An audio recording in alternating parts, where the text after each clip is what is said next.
Alright, here's your desktop, and I'm going to click on the engraving program. It'll start off in a reduced screen.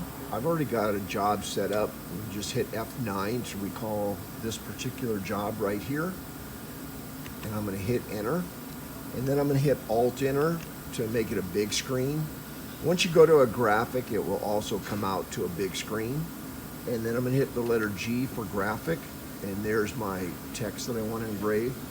This happens to be a receptacle.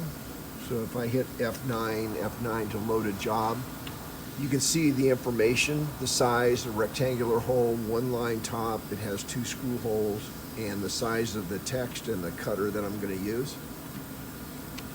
And you can see that my plate height and length, and you just type those in. And I like 0 margins when I'm doing manual layout. And then E for edit, and then enter to look at this. There's your baseline, that it's center aligned. I also gave it a maximum width, so it will not exceed 1.55 inches. My text height, the font, and this is a reference to the left margin, which, as you can see, is 1/2 of the width.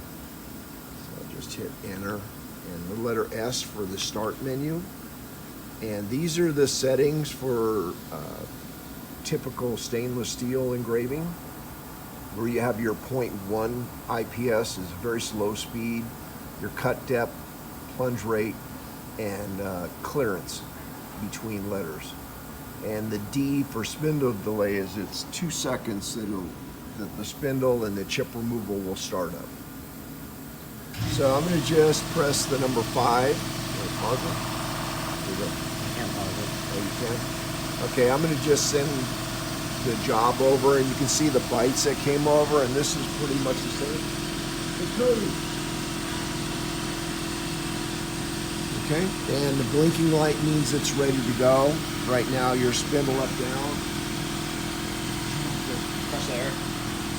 Spindle up, down, chip removal is on, spindle rotation, and the lube, you don't have a lubrication system. But if I did want to turn on my chip removal, I can manually turn that on. You can hear it running in the background. But this will turn it all on automatically. And you can see the numbers here correspond when things are turned on. 1 means it's on, 0 means it's off. I also currently have this in auto run, so it's automatically sensing the material. And it's 2.5D, and this is the baud rate.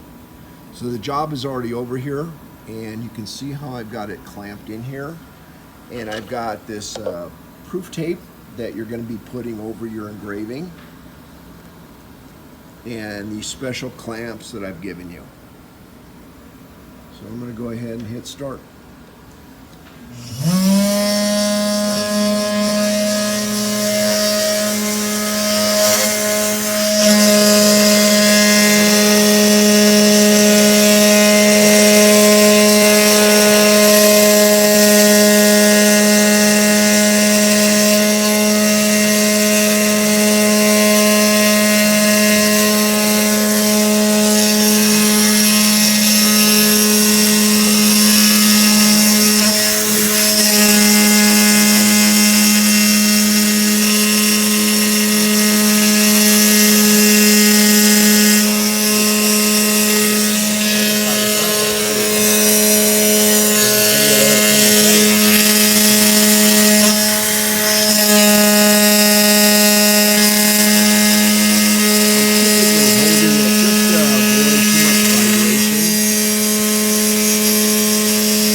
And I can see that this isn't quite deep enough for a paint fill, especially up at the top. So all I would do is give it another 2 or 3 thousandths depth, take this existing tape off and rerun this.